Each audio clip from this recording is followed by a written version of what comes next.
niba wenda wanga Perezida Kagame kuko abenshi nta nubwo banga burya unavuga ngo ni inyangarwanda burya ntabwo abantu benshi banga u Rwanda banga ubuyobozi yego so niba umwanga kame emera ko hari igitego yatsinze yego ubyemera uceceke ufunga umunwa ariko we kujya gushaka ibintu ubundi abantu basesenguye hagati ariko wa mugabo we umva noneho reka tubyemeranye kiriya cyo rwose kiriya gitego cyarinjiye nta kintu wakongeraho nta kintu wakuraho. Murakaze neza ku Inganji Rwanda. Inganji Rwanda ije kubatekereza ibyo mu Rwanda bya kera ndetse n'iby'ubu kugira ngo murusheho kumenya icyo muri cyo. Mbaye ikaze bakunzi b'Inganji Rwanda. Inganji Rwanda ije kubatekereza ibyo mu Rwanda bya kera kugira ngo murusheho kumenya icyo muri cyo. Si ibyo mu Rwanda bya kera ndetse n'iby'ubu. Uyu munsi turi kumwe n'umushyitsi ukomeye Pasteur Antoine Rutayisire. Nubwo afite impamyabumenyi y'ikirenga ariko mu bisanzwe nzi ko adakunda abantu bakoresha titre ze nka Dr. Mbahaye ikaze Antoine Rutayisire. Urakoze. Pastor, nagiye kure ubundi narajya kure niye mpamvu ituma nagiye byumva ahantu henshi ndagukurikirana cyane. Niye mpamvu ituma udakunda ko abantu bakoresha titre zawe? Iwacu aho nakuriye twororaga inka. Ngo mfizi ngufi ngo zisunga imigina. Rero iyo ushaka ko baguhamagara mu matitre yawe ko ntibashyizeho titre ubundi uri titre. Rero numva ibintu mu buzima bwanjye nkunda koroshya ibintu. Niba nitwa Rutayisire Antoine niba unyita Rutayisire Antoine nta kibazo kirimo. Andi matitre ubundi sengira yayo arahari pasi mbwira nkamwe ayuze ufite uri PhD holder. Okay, reka duhere kuri iryo ngiryo. Uwo muntu ufite lisansi wese niba ajya kuvuga ngo lisansiye Didier Rutarema sinzi niba ari lisansi ufite wenda Rwanda kumanuye kandi wenda ufite nka masters. N'uwo ufite masters bajya kuvuga ngo ni masters Didier Rutarema. Kuki umuntu agomba kwitwa docteur? Babirekeye abaganga bakaba aribo badogiteri ngo tubamenyera aribo bitwa badogiteri. Gikundi umupastori wanyise pastori arwari wanyita pastori nkabyanga. Oya nibyo nasomye igitabo cyawe naragisoje Reconciliation is my lifestyle. Ntungurwa cyane no kubona kuri cover n'ahantu ari doctor. Abaze je ni cyo mbabaza niba nanditse Reconciliation is my lifestyle doctora yanjye nta ruhari ifite muri cyo kuki ugomba kongeraho no kugira ngo abantu beze babone kutari agafuka ivugwa rimwe kutari umuswa kutari n'ubundi niyo bafite doctora n'ubundi uri umuswa. Ni ibintu kuko nshobora kuba mfite doctora yewe byo mfitemo doctora ni ibintu bya leadership development ariko ndi umuswa muri physique ndi umuswa muri chimie ndi umuswa muri mathématique ndi umuswa muri kuki nagombye kujya kuzamura ngo aho ngiye hose muvuge doctor ariko reka ibyo tubyihorese icyo kiganiro. Ntabwo ari cyo kiganiro. Urakoze cyane ni ikibazo nawe mfitiye amatsiko ariko ndasobanukiwe kuko nkunda kubyumva cyane iyo bavuze amatitre yawe wigeze no kuvuga ko birakurya ukuntu iyo bari kuvuga. Ntabwo biba ari ngombwa. Yewe nanga igihe abantu bata umwanya mu bintu bitari ngombwa. Ufite ikiganiro kigufi ugiye kubanza udecline amatitre y'umuntu uvuge ngo uyu muntu ubwo mu mureba ngo yize primaire yiga secondaire yiga université nta kintu biri ubwungure kuko n'ubundi ikiganiro ushobora kuba mfite doctora. Ikiganiro ni cyiza nta kirimo ya doctora mbanyitesheje agaciro. Kandi ikiganiro ni cyiza ari cyiza ntabwo ari mpamvu kwamamaza doctora kubera yuko ubu abari bugikurikire doctora nta kirimo muri. Murakoze cyane. Iyo ni introduction nziza itumye turi butangire ikiganiro neza. Munyemerere nangire ku kibazo mu bijyanye n'urubyiruko. There is a saying, hari imvugo ivuga ngo ibihe bikomeye bikora abantu b'abagabo bakomeye. Hanyuma abagabo bakomeye bagakora ibihe byoroshye. Ibyo bihe byoroshye bikabyara abantu bari wiki byongera bikakora abantu bari b'intege nke bongera bagakora bya bihe bikomeye. Yes. Nk'urubyiruko nanjye ndi urubyiruko wabibonye ariko ndibaza iyo uturebye uduha amanota cyangwa udushyire mu isuzuma, iyo uturebye ubona ibyo byose twebwe uko tubibona turi mu bihe byiza, turi muri good times, amahoro, aho umuntu abona opportunity. Ubwo ntabwo twaba turi rwa rubyiruko iyo ubonye ubona turi gukora ibihe bibi bikomeye, turi kugaruka mu bihe bikomeye kuko turi mu bihe byiza turi gukora. Ntabwo ngewe nkunda gukora ikintu bitari ukomatanya. Urukomatanya no gufata ibintu ugafata urubyiruko ngo urubyiruko rumeze rutya, ngo abasaza bameze batya. Bo hari urubyiruko rumwe rwabaye bajeyi, ubona ruri aho rutafite impamvu yo kwigora, rudafite icyerekezo, ko rwaravutse rusanga arya umugati mu gitondo usize icyayi cy'amata, kamujyana ku ishuri, ntawe umushyizeho igitsure n'agahato, noneho agakura yumva ubuzima bugomba guhora bugenda gutyo, kumva atagomba kwigora. Wamushyira mu bintu bimugora aho kugira ngo arwane nabyo, ahubwo agasubira inyuma akamera nka wa mwana nyine uhura n'imbwa mu nzira agatangira kurira ahamagara papa cyangwa mama. Rero ibyo barahari, ariko hari n'abandi bakuriye muri bene iyo mibereho, ariko usanga bafite indangagaciro, bafite icyerekezo, bafite imbaraga. Rero ntabwo ugenda nkunda kuvuga ngo urubyiruko rumeze rutya, ntabwo burya ntabwo ari ibyo abantu babyibeshyaho. Icyakora ibyo bavuze ngo ibihe bikomeye bibyara abantu bakomeye, kuko urumva ibyo birumvikana. Ufasha umuntu watojwe n'ubuzima bugoye agashobora kubunesha, agashobora kubusohokamo afite intsinzi, ntabwo ari kimwe n'umuntu utarahuye n'ibyo ngibyo. Ariko nta nubwo wanabyifuriza abantu ngo bose ngo bajye banyura mu bihe bikomeye kugira ngo bakamirike. Kuko buriya niba bakubwira ngo abantu ngo wenda mu gihe cyacu ngo twanyuze mu bikomeye twarakamiritse, ariko natwe dutwaye ibikomere by'uko gukamirika. Dutwaye ibikomere, dutwaye imvune, dutwaye ubumuga. Ntabwo rero ari ikintu twaratira abantu ngo tujye tubabwira ngo namwe ngo nimuze mufate ubumuga bwacu ngo kugira ngo namwe mumere nkatwe. Ahubwo ngewe nibwira yuko ubundi generation z'abanyuze mu bihe nk'ibyo zagombye korohereza abakurikiyeho, ariko nabo bagahangana n'ibihe byabo kuko ntibiba bihuye. Reka wenda dufate nko mu Rwanda, twabaye mu Rwanda rurimo amacakubiri, n'ubu baracyahari mu mitima y'abantu, ariko nta mwana w'umunyarwanda ugihura n'ibyo twe twahuye nabyo.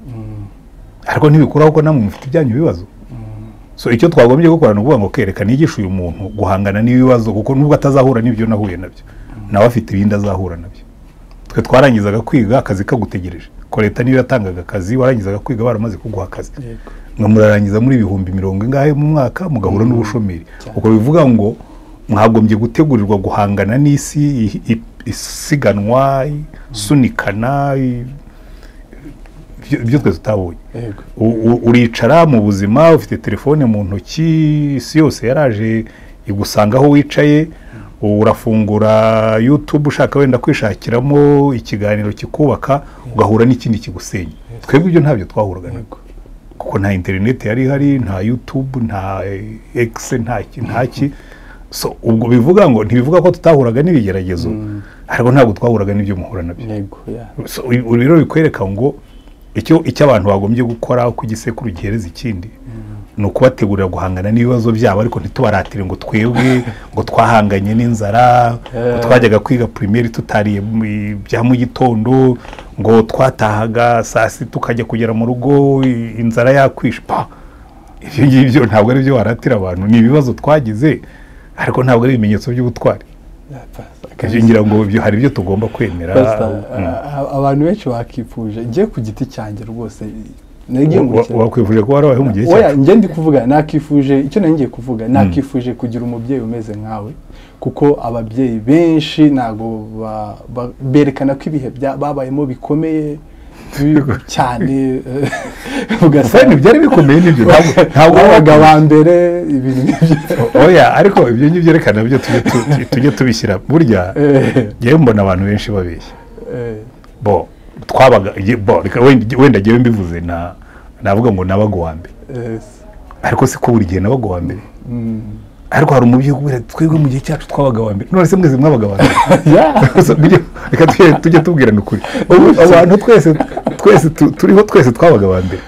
ibyo ari byose igihe nkubwije ukuri hari igihe umuntu akubwira ati twebwe twabonaga amanota 70 ariko buriya kugira ngo ubone amanota 70 hari aho wabonye 50 hamwe ukabona 80 ahandi ukabona 50 byaza guhura none ugasanga umuntu arakubwira ngo twe twari abahanga fine erega n'ubundi n'uno munsi hari abahanga ubuze ntara abana bakora examen officiel bakabona 100%, 90, 80 ubwo rero nta kintu cyahindutse barahari batari usibye ko umubare wabo nyine bose ntago baba ba mbere nk'uko bivuze ariko nanone wenda nsoza kuri icyo oya erega maze kusobanura impamvu ibyo bintu bivuga yego urabona reka mfate nko mu gihe cyacu mu gihe cyacu kujya muri sogonderi hagiye ku gihugu cyose hagendaga abana batarenze 2,000 abandi bose bakajya twaririmbaga umurimo no guhinga ibindi n'amahiro abandi bose bagasubira ku musozi so bivuga ngo iyo bitakorwaga nabi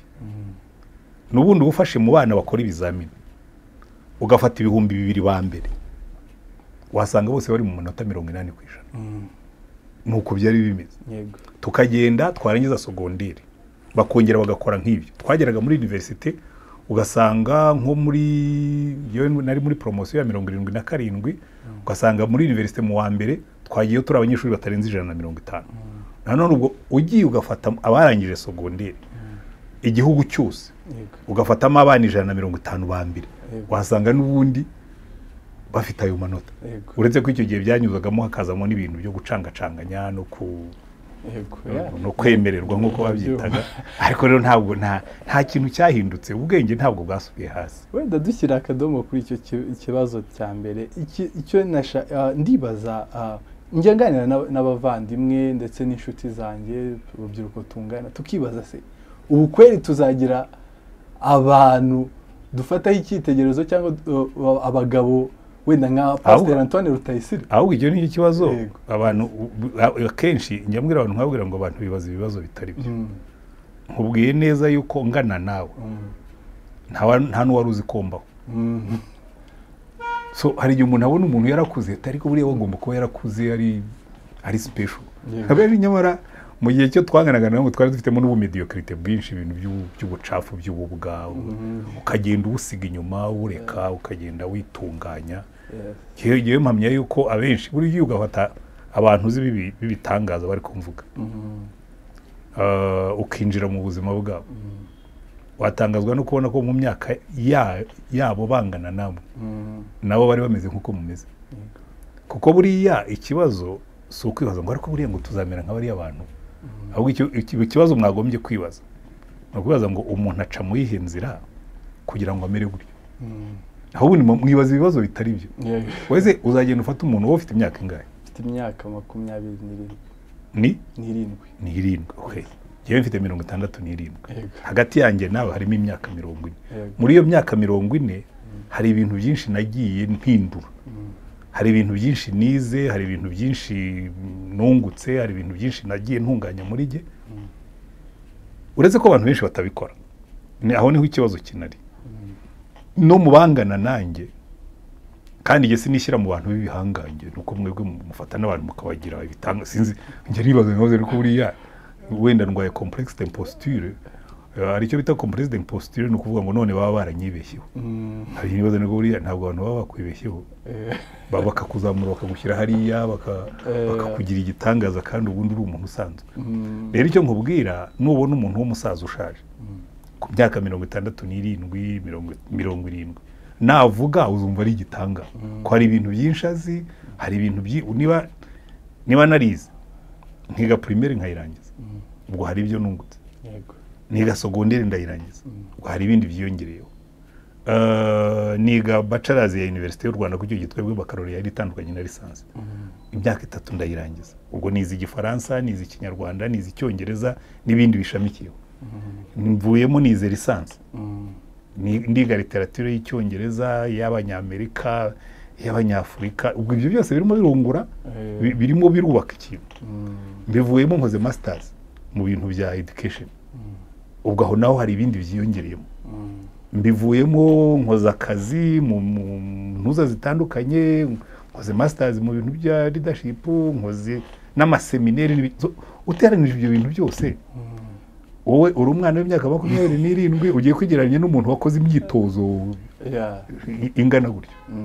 Ahubwo bagomye kuvuga ngo okay fine igihe ndi kuri 27 icyangombwa nuko kuri 67 nanjye nzabona narakoze imyitozo mfite abongize. Icyo kibazo nari nyuvuye ariko mise numva ikintu ngomba kukubaza cyane nahoze nganira na mugenzi wanjye dukunda kuganira kuri ibyo bintu. Career muri iki gihe usanga umuntu agejeje imyaka 30 atageze atarabona career atarabona intego aracyari muri internship aracyari muri natwe kuri iyo myaka twari niko byari bimeze bo urumva ku myaka 30 niba ukirimo kwiga yego fine uri muriga icyo si cyo cyangombwa icyo si cyo kibazo ahubwo iyi ntego kandi intego zawe ugenda uzagura kuko uyu muntu ari nk'ubu nkawe sinzi niba ufite umugore nkureba ntawe ufite biranakugaragara bo urumva wagombye kwiyi ntego ukavuga ngo rero jyewe Didier ku myaka wenda 32 nzaba mfite umugore kandi iyo gihe nzajya kugira umugore wenda nzaba nibitseho umutungo ungana gutya ni urugero niba ndimo kwiga nzaba narangije kwiga mbese ku buryo uba umuntu ufite uhora wiha intego kandi zagutse ibindi ureke kwigereranya nabo ugiye mbona ikibazo mufite cy'urubyiruko muri igereranya muri ifata mukigereranya n'abasaza ukabona umuntu arakubwira ngo urumva mbyumva muri biriya muba muvuga by'abakobwa niki ngo ngomba gushaka umuhungu ngo ufite inzu ngo ufite imodoka ngo ufite konte hase uwo mwana w'imyaka 27 amaze kwibikaho inzu akaba yaramaze kwibikaho imodoka uretse wenda niba yarabihawe ni wabo ubundi yawe yabikuye urangije ishuri uhita ubona imodoka urangije ishuri uhita ubona inzu muri runo Rwanda kugira ngo ubu ngubu ubone inzu muri quartier utagiye za Nyarutarama na za Kagugu na za hehe aho bakubwira inzu ya miliyoni 100 wenda ukishakira yo hirya hanga mu Miduha na za Kanombe Kabeza wenda ya miliyoni 70 hago miliyoni 70 zo umuntu azigondera mu munsi umwe aha rero niho havamo urubyiruko ubwo utangira kwangirika mu buryo bubiri icyambere akavamo urubyiruko ruvuga ngo nta myaka ijana akaba mu rubyiruko ruvuga ngo amafaranga atazakubakira inzu ngo yubaka umubiri akavamo urubyiruko mbese uzanga barafashe ibintu bya hopeless mbese by'ubwihebe amafaranga yakamugiriye umumaro akayangiza ngo kuko adashobora kugera ku bintu mu gihe gito niho havamo urubyiruko rwiba akumva agomba wamuhagunga gukorera umurimo akumva agomba kukwiba agomba kukubeshya kuko arashaka gukira vuba ariko iyo wihaye intego zagutse z'igihe kirekire ni uvuga ngo ku myaka yanjye 30 ubwo wewe wambwiye ufite 20 ku myaka yanjye 27 reka niho intego yuko mu myaka 7 bitewe n'umushahara uhembwa niki wenda nzaba mfite ikibanza na fondasiyo y'inzu n'urugero ariko ari gihe wizo ntego ntuzigereho ugasanga wihaye imyaka oya buriya kwiha intego ntuzigereho twese burya hari intego twihaye ntitwazigeraho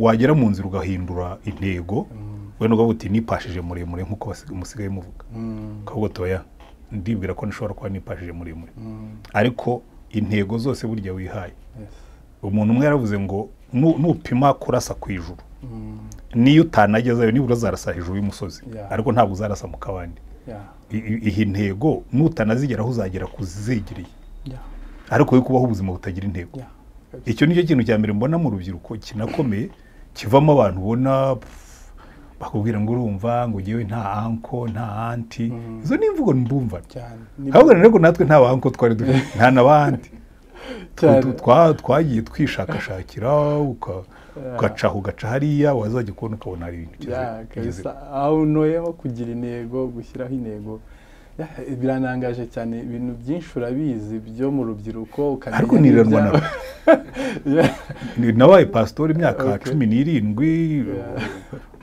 urubyiruko nari mfite rwari rwinshi n'imvugo zanyu n'imitekerereze yanyu niyirirwaga mu mbafasha gukosora iyo mitekerereze kugira ngo icyambere wanze wiyakire kuri urubyiruko nubona umusaza atwaye Brabus ubivuga ngo nanjye ngomba gutwara Brabus uyu musaza ajya kugura Brabus ya miliyoni 400 hari igihe byamutwaye ngo agere kuri ayo mafaranga ahubwo wihindeye uvuge ngo umusaza w'imyaka uretse ko nawe hari abajene n'ibyari noneho n'ibyari umuntu azavuga ko byarangiye ushobora ibiki byarangiye ukavuga ukageza imyaka ukavuga ati rwose kuko ndabizi hari abivuga ati ubuzima noneho ugejeje 35 nta kintu na kimwe urageraho. Okay, nugera 35 nta kintu urageraho uzasubira inyuma wibaza ahantu utagenze neza, hari ahantu utaragenze neza kandi erega bamwe simbarenganye. Wowe uravutse usanga papa ukubyara nta ntego afite mu buzima, icyo akora ni ukukumvisha ko nawe ntacyo uzageraho, ukirirwa kubwira nayimbwa ntiwayikamira wowe, nay'umuyenzi ntiwayiha. Umuntu akicara akavuga ati se uyu muntu umbwira ko n'imbwa ntayikama, uretse ko n'ubundi ntawe ujya akama imbwa. Ariko izo expression y'abantu bajya bazikoresha, izo nizo mu cyaro. Ayo magambo nkoreje nayo mu cyaro bamwe b'urubyiruko ntimushobora kumva icyo ushaka kuvuga. Ariko wareze bakubwira ko ntacyo uzageraho, bikubwira ngo ubwo bagushyize muri mwe mbese mu gukuramo kugira ngo uzikure muri icyo kibande bagutayemo, bizagusaba undi muntu ushobora kukubwira atari ko buriya warakubeshye. Ikibazo nuko benshi bajya kugera kuri iyo myaka ntawe urabibabwira, ukabwira atari ko buriya Imana ikurema, ujya kuvuka wavutse uri umutsinzi. Burya buri muntu wese uzabona uwavutse burya hari abo yasize, kuko nunafata no mu gusama inda ubu niba warize biology ariko ngira ngo iyo ntawe utarayize. Barakubwira ngo iyo umugabo intanga z'umugabo zijya guhura n'iz'umugore bugenda busiganwa ari nka miliyoni, kamwe kagatanga ubundi akaba ariko gafata intanga umwana akavuka. Kuvuga ngo ubwo ujya kuvuka hari utundi twinshi wasize inyuma warushije speed, twese tuvuka turi abatsinzi cyane. Ariko ikibazo nuko urakura noneho abantu ugakenda ahubwo bagukuramo, baguteramo ibitekerezo bya ntacyo uzageraho, ntawe ufite uzakunaga mu kidendezi. Hari ubwo nk'uko ubivuze kuri purpose, hari ubwo nk'urubyiruko uba wumva ukora ubona n'amafaranga rwose, ariko ukumva mu ijambo ry'Imana ukumva ibyo uri gukora ntabwo ari byo wagakwiye kuba uri gukora. Uri kubona amafaranga ariko ukumva ntibigushimishije ko ari byo ukavuga se, ukanibaza Mana intego mbere y'iki, niwe mugambi ufite ku buzima bwanjye. Intego yewe nibwira ko ubwo ikibazo aho kiba kiri, abantu benshi gukorera amafaranga mu bigira intego. Ntabwo amafaranga ari intego y'ubuzima. Amafaranga ni igikoresho dukoresha kugira ngo tugere ku ntego zacu. Rero iyo ufashe amafaranga ugahembwa ntukayagaye, icyo nicyo kintu cya mbere gituma benshi biheba. Niba uhembwa ibihumbi simbizi wenda reka mfatire ku 150, fata ibihumbi byawe 150 ukodesha inzu y'umuntu uhembwa ibihumbi 150, ujye utubwo mpembwa 150, 30% nzayizigamira kugira ngo ndebe ikintu ushobora kuzageraho. Niba ubika ibihumbi 50 buri kwezi, ushobora kuvuga mu myaka 3 nzigurira ikibanza cya miliyoni 2. Ukakigura ukakibikaho, kuzongera ukapanga ibindi. Burya icyangombwa ni ukudasuzugura ibyo ufite no kutisuzugura. Thank you, murakoze cyane. Mwema amasomo menshi, ndaza kongera nicare mbyumve neza, kuko iyo umuntu ari mu kiganiro hari ukuntu aba atari kubyumva, ariko nzi ko hari ibintu byinshi birimo bifite umumaro. Ngiye ku bijyanye n'amateka, urubyiruko rwinshi usanga tudakunda gusoma ibitabo by'amateka cyangwa gukurikirana amateka. Nasomye igitabo Inganji Karinga cya Alex Kagame. Ndatekereza ko mukizi rwose, ariko hari ibyo nakuyemo nigeze nsobanukirwa ugereranyije n'amateka y'ubu, ibyo twumva bavuga mu mateka. Narajya kure, icyo gitabo ni igitabo umuntu ushobora kubaho reference yo kuba umuntu yasoma. Ni igitabo cyiza. Ibyo byose ushaka kwiga amateka y'u Rwanda no kuyasobanukirwa. Inganji Karinga ni kimwe mu bitabo byagufasha kuyumva neza. Ni igitabo cya Alex Kagame, ariko hari ugitangira muri chapitre za mbere hari aho bavuga inkomoko y'abatwa, inkomoko y'abahutu, inkomoko y'abatutsi.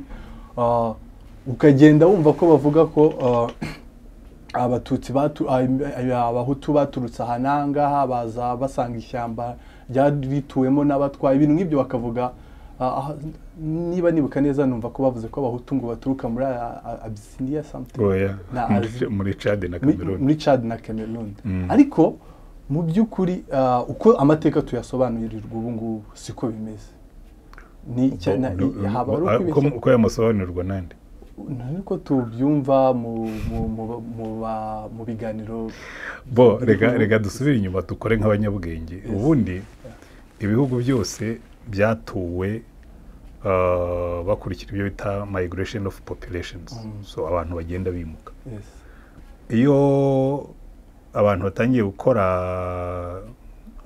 theory of origins mbese ibisobanuro by'inkomoko y'amoko atuye ibihugu runaka bagerageza kureba ibintu bimwe bisa kavuga ati tubona abantu bameze gutya reka tuvuge nk'ibyo waruvuze by'abahutu bate tubona basa n'abaturutse yego abangaba tubona dukurikije abantu batuye mu ihembe rya Afurika za Somalia za Ethiopia n'abandi tubona baba baraturutse hano aba bandi nabo dukurikije ayandi matsinda y'abantu tubona bagomba kuba bari bameze gutya ariko ibyo byose ni ibitekerezo by'abantu yego byewe mbona nta nicyo bitwaye ntacyo byishe nta nicyo byunguye kubera iki uko byagenda kose twese dufite aho twaturutse icyo ni icyambere cya kabiri uko byagenda kose twese twisanze hano kwicara rero tugatangira kubipfa ahubwo niho ikibazo kiri kuko n'ubundi n'ibindi bihugu reka dufate ingero ubu ugiye muri Leta Zunze Ubumwe za Amerika hariyo abaturage baho bakavukire abasangwa butaka baho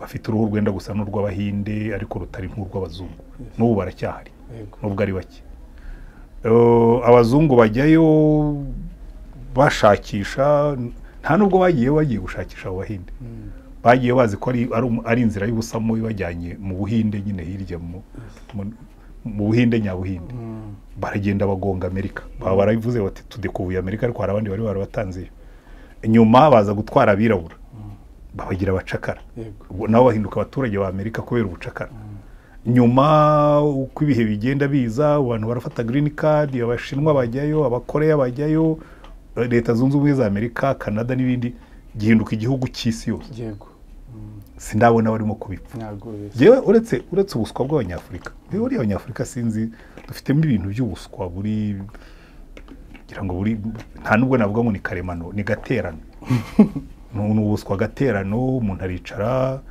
ugasanga turapfa ngo ko turabahuto nka bene gusa ubundi ubwo buhutu bwawe uraburya bukunguye iki ku buryo ubutsimbararaho ukaba wanica n'umuntu mu izina ry'ubwo buhutu cyangwa ry'ubwo bututsi yego rero mbona ni ibintu by'ubuswa n'ubugoryi rero icyo wabazaga izo ni za hipoteze ibyo bita hipoteze ntibavuga ko ari uko kuko ni iki se kivuga ahubwo ko abo muri Chad na Cameroon batavuye hano bakazamuka kuko iyo nitegereje bakubwira yuko umuntu ushaje cyane babonye ku isi mu kibaya cya Oduva hano hirya muri Tanzania ni iki se kikubwira yuko ahubwo abo ngabo bose batari bari muri aka gace bamwe bakamanuka bajya epfo abandi bakazamuka ruguru bavuye hano izo ni za hipoteze nta iyo berekanye inzira ukareba abamasayi ukareba aho buce usanga hari abantu bamwe bagiye bahuje imico ari abo biriya byo guhuza imico ntabwo ari uguhuza imico kubera ko ari aba nabo kuko iyo indyo ibyo umuntu arya bihindura uburyo atera so niba unywa amata menshi ukagira umubiri ufite intungamubiri nyinshi hari ukuntu uzabyibuha hari ukuntu uzaba muremure nk'uko nguwo nawe umufasha ukamugaburira ibijumba n'ibishyimbo akarenzaho amazi nawe yareshya nanjye ibyo rwose nabyibajije ibyo rero ibyo nta kintu kirimo cyo ariko se ubundi niyo byanamera ubundi ikibazo kiri he ikibazo kiri hano ikanyikubwira ikibazo kiri hano ngenda turaganira nk'umuntu w'urubyiruko niga muri kaminuza ndaguha urugero rwigeze kubaho bigeze guhamagara abana batatu umwe wa Nyagatare ari umusenateri bahamagaye baje kuduha ikiganiro arabahamagara arababaza ati ariko ubundi icyo nshaka kubabaza haza abantu batatu arababaza ati wowe uri iki aravuga njye ndi umunyarwanda kuko bisa ko turi abanyarwanda undi ndi umunyarwanda uwo wa Nyagatare bamugezeho ati njye ndi umututsi yego ariko kubera ko umusenateri we yari afite icyo ashaka kwigisha aravuga ati rwose ndagushimiye ko uvuze kuri umututsi ati sari njye nawe turabona tureshya ati se urabona izuru ryawe n'iryanjye bingana ati kandi nanjye ndi umututsi rero ibyo bintu ntabwo bifite sense ariko mu by'ukuri urubyiruko rw'aka kanya nubwo usanga buri wese atekereza bitewe n'amateka y'iwabo nubwo atabivuga abazi icyo ari cyo bon ibyo ari byo byose ngiye byo nta n'ikibazo mbonamo uramutse ufashe umuzungu agaturana n'umwirabura agaturanwa n'umushinwa n'ubundi umuzungu azaba azi ko atari umushinwa kandi ko atari umwirabura nibyo ndimo kukubwira kumenya icyo uri cyo ntibigukuramo kuba umuntu niyo wafata n'abatutsi babiri uzasangamo umwe w'umwega usanga undi w'umunyiginya niba bari abantu bize amateka y'imiryango yabo ubu ushobora gukora presentation nkavuga ati njye nitwa Didier Rutaremara ndi umututsi ni ibintu ushobora kubona ngo bikumarire iki se kugira ngo niba umenya icyo uri cyo ureka nkubwire hariho za identité izo njye nigita ngo ni identité inutile donc n'amarangamuntu y'imburamumaro y'imburamumaro kuko kuba uri umututsi se bikumariye iki kuba uri umuhutu se bikumariye iki urabirata se ngo niba ugiye gutanga ikiganiro ukavuga ngo Didier w'umututsi biraza kungura iki ni bya bintu nka bya bintu bavuga bya doctor biraza kungura iki mu kiganiro ugiye gutanga wenda uri mu mahugurwa y'isanamitima wabivuga kuko uri buze kubwira abantu ngo jewe iyi identité yanjye yankozeho napfushije ababyeyi mfusha abavandimwe kubera ko mfite iyi identité ariko ubundi nayo ushatse ubundi ntiwanayivuga kuko urumva yaraguhombeje nta kintu yakumbuye rero mbona ibintu abantu bihambiraho murambibwira abantu hari abantu babuze icyo bakora bihambira mu bintu by'imburamumaro igihe nibura ko mu Rwanda ibintu by'amoko ubututsi ubuhutu ari muri aka karere k'ibiyaga bigari niba Imana yadukundiraga abantu bakabivamo nanjye nicyo mvuga ibintu by'imburamumaro nanjye nicyo mvuga rero ngewe no kubona abantu b'urubyiruko nk'amo mukibyibonamo kandi twaravuye ko mubivamo nicyo kimbabaza kuko kubona abantu b'urubyiruko munafite n'icyagombye gutuma mubireka muzi ingaruka byagize kuri iki gihugu hari ukabona abantu babyihambira iki kintu cyaratwiciye cyaradusenyeye cyaraduteranije kuki mukihambira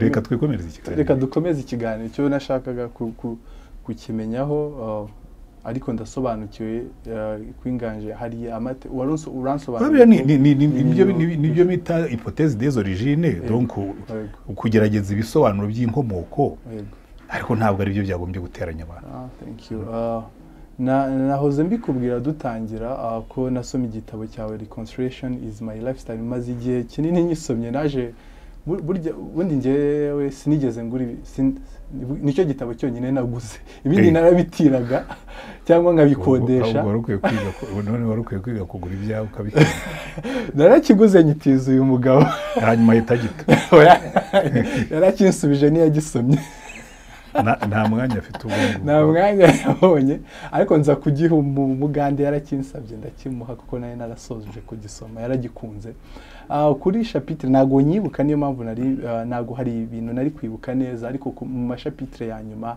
hari ahantu uvuga ko wigeze kujya mu gihugu uhura n'umunyamakuru arakubwira ngo mu Rwanda nta bwisanzure hari freedom of speech umusubiza ukoresheje urugero ngo niba mbyibuka neza ngo igisebe kikiri kibisi ntago bashyiramo urushinge sinzi niba rukonse ntabwo ibariza ikibazo cyawe icyo nashakaga kukubaza ku bijyanye na urubyiruko rukoresha imbuga nkoranyambaga rukoresha n'ibindi byinshi ruvuga rufite ni gute bashobora gukoresha freedom of speech ariko mu buryo bwo kubaka igihugu ariko buriya nibwira ko hari ikibazo cya mbere umuntu wese agomba kwibaza ukuyemo no kwandika kuko iyo wanditse uba wagiye hanze no kuvuga no gutekereza iteka ryose wagombye kubaza ngo ariko ibi bintu ngiye kuvuga birungura iki birubaka iki birahindura iki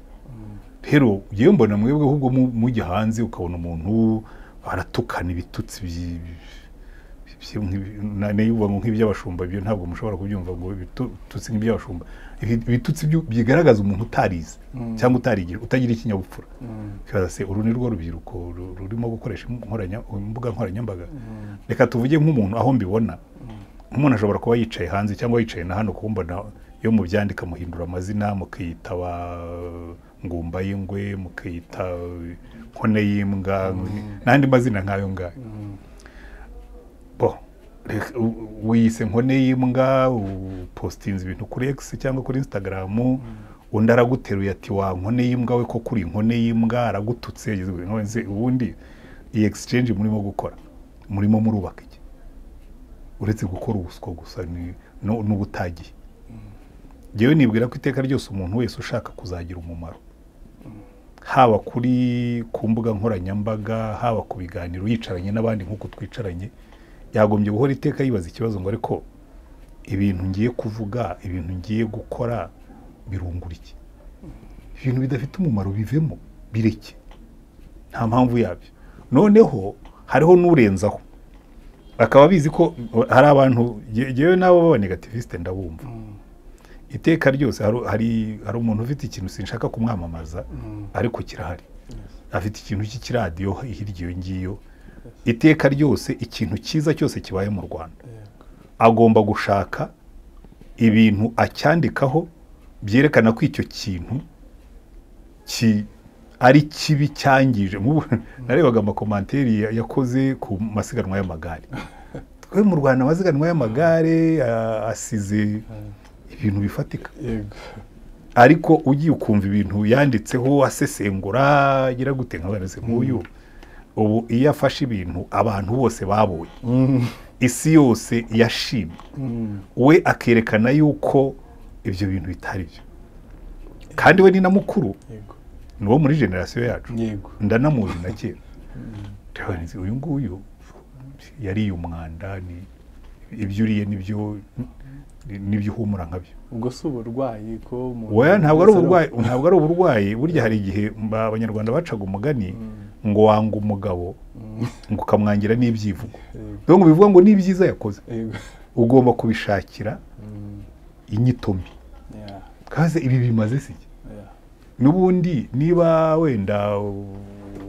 wanga Perezida Kagame kuko abenshi nta nubwo banga burya unavuga ngo ni inyangarwanda ntabwo abantu benshi banga u Rwanda banga ubuyobozi so niba umwanga kame emera ko hari igitego yatsinze ubyemera uceceke ufunga umunwa ariko we kujya gushaka ibintu ubundi abantu basesenguye hagati ariko mugabo we umva noneho reka tubyemeranye kiriya cyo rwose kiriya gitego cyarinjiye nta kintu wakongeraho nta kintu wakuraho ariko atariko abantu bakije atariko buriya ati ari amafaranga baba yangije nka bimwe bya Yuda atari amafaranga hari amavuta tuba twayagurishije tukafasha abakene ariko batubwira atariko suko yakundaga abakene ahubwo nuko yari umujura rero n'ibindi nk'ibyo hari igihe umuntu akritika ukabona ko atarimo gukritika kubera yuko kuko arimo gushaka kubaka ahubwo arimo arakoresha ibintu bishoboka byose ngo asenye ukavuga utoya reka tujye tugerageza gukritika byubaka ibyo byo ndabyemera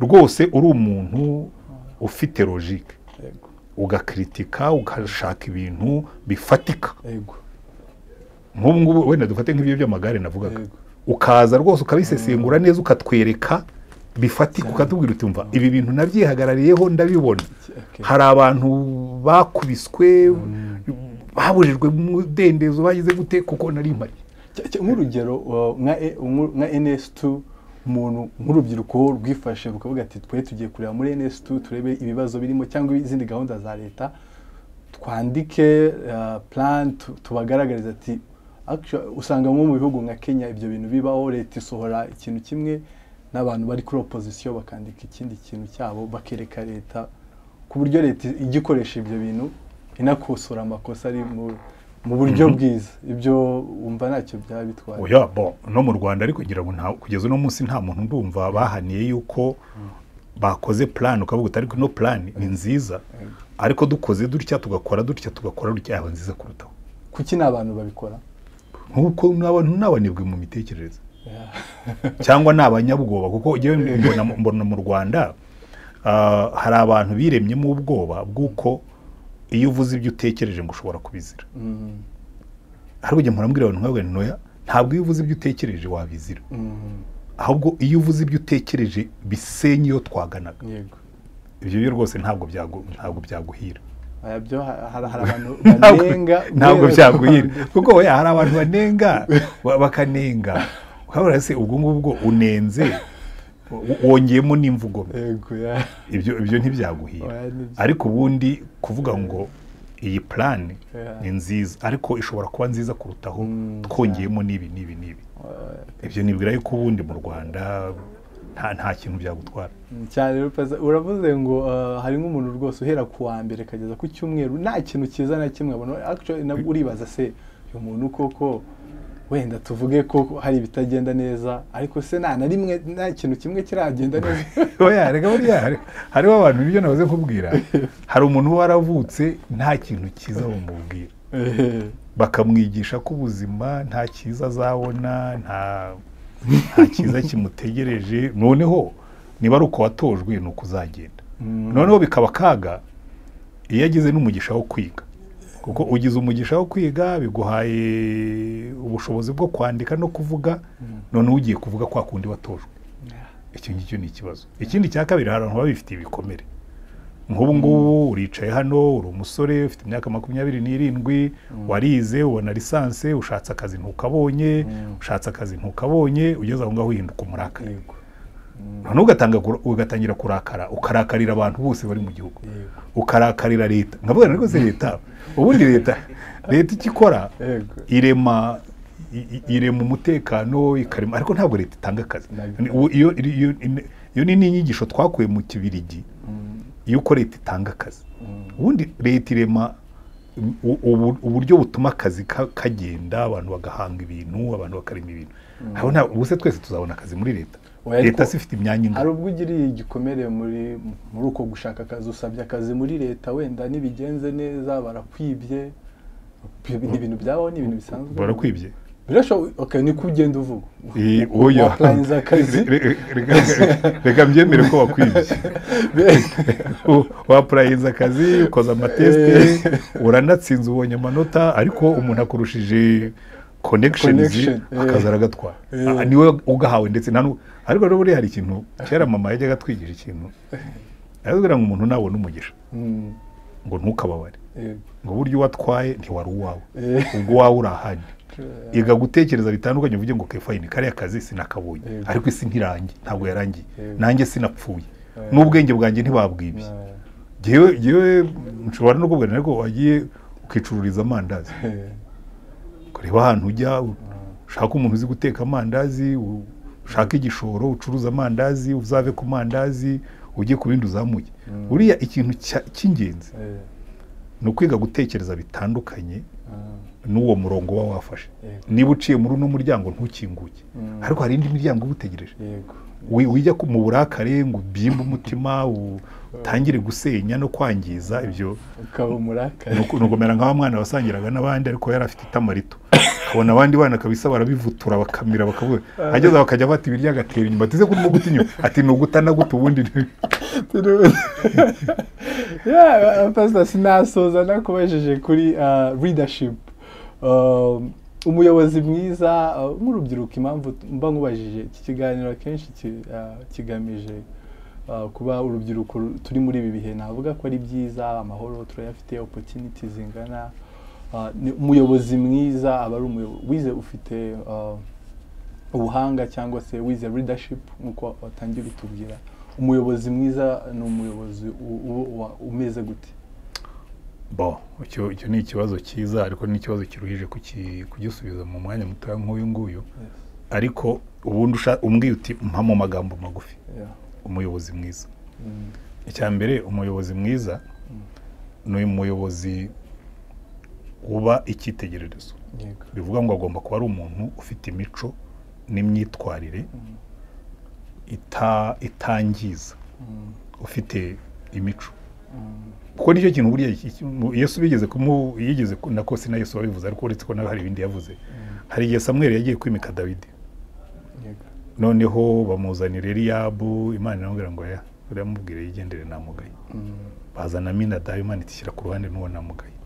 Bazana Shama ati n'uwo shyira ku ruhande namugaye. Kandi ngo bari abasore beza. Noneho Imana imubwira ikintu cy'ingenzi burya mu buyobozi ngo mwe mureba ku gihagararo yewe ndeba ku mutima. So ikintu cya mbere kiranga umuyobozi n'umuyobozi ufite umutima. Umutima ukunda abantu, umutima ukunda ibyo akora. Cyo si icya mbere, umuyobozi w'icyitegererezo.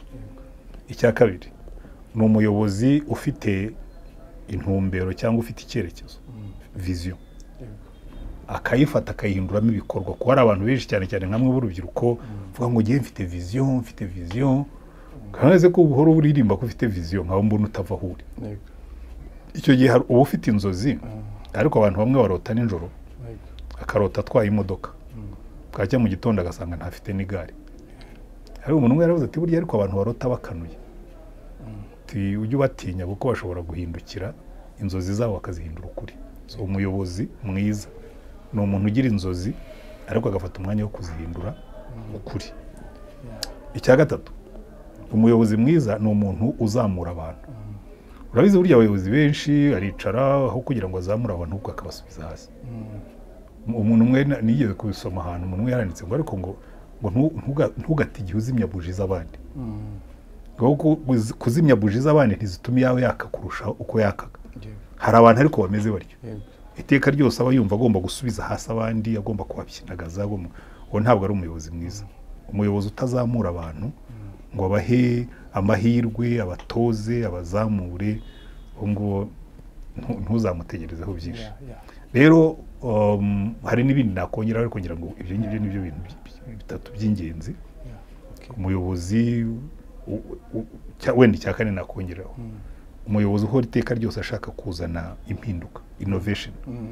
Umuyobozi udatsimbarara ahantu ngo ature nk'igiti, uzi ko isi igenda nk'amazi ihora yimuka. So ugomba guhorana iyo sanse yo kuvuga ngo ariko hari aho twari tugeze ariko tugomba kugera n'imbere harutaho. Tugana ku musozo, ariko Pastor, igitabo cyanyu Faith Under Fire kiba Faith Under Fire yarangiye kera, yasohotse muri 1997. Sinzi ko ushobora gukibona pe. Cyakora nigeze kubona muri ofisi ya AAA muri Etazuni, bari basigariye nk'amakopi nk'ijana, nibo bari baratwaye amakopi menshi, ariko ubundi kiriya cyarashize kera, cyarashaje. Reka tujye mu gace ka nyuma ko nise di soldat, aho mubaza ibi nabiri yego utuntu n'utundi, kugenda n'amaguru cyangwa imodoka. Wahitamo iki? Biterwa n'igihe. Iyo mu gitondo iyo ngiye gukora jogging ngenda n'amaguru, ariko ndamutse ngiye mu mujyi ntwara imodoka. Kwandika ku mpapuro cyangwa gukoresha mudasobwa? Nabwo biterwa n'igihe. Uburyo kwandika ku mpapuro biguha gushobora ni n'ubushakashatsi bwakozwe. Kwandika ku rupapuro biguha gutekereza cyane kuruta kwandika kuri mudasobwa. Kugira ngo wandike kuri mudasobwa biba bigusaba kureba muri ekara, bikagusaba gutapa inyuguti nyinshi icyarimwe, ariko iyo urimo kwandika n'ikaramu misikure zawe ziba zirimo so byo rero ngewe byombi ndabikora. Iyo ngiye kwandika kuri computer ndabanza nkakora draft ku rupapuro, hanyuma nagize nkandika, ko bituma ibitekerezo byanjye bijya ku murongo. Indirimbo z'amashimwe cyangwa indirimbo zo kuramya? Sinzi kubitandukanya indirimbo nzikundira ibintu bibiri. Nzikundira ritime, melody n'amagambo, izaba iz'amashimwe, iz'amazamuka, ntabwo njye mbitandukanye. Ubundi ikintu kinsekeje muri byose nuko nashaka ngo ugisubize bite nkubaza ngo bitandukanira, nanjye ntabwo nzi kubitandukanya. Pastor, ndagushimiye cyane, ni byinshi nakakubajije, ariko kwa rufite byinshi umbaje ukambajije bike, ubwo naho utaha. Nanze ko dufata umwanya muremure, ariko umwanya nari nawe uguhaye. Nkomeze mbabaze? Oya, kandi washoje. Ubwo naho utaha. Urakoze cyane cyane. Imana ibaho umugisha ko muri gahunda nyinshi mugira, nubwo muri mu kiruhuko cy'izabukuru, ariko mwamboneye uyu mwanya wo kugira ngo tuganire mu by'ukuri nubwo ari ikiganiro cyafashwe ku buryo bw'amajwi n'amashusho ariko njyewe numvaga nkaho ndi nk'umunyeshuri uri ku ishuri uri kwiga ndetse ndaza no gufata undi mwanya nze kucyumva neza nari kugapuresha ka kamera nibyo kuko ariko ndagushimiye ahubwo naho utaha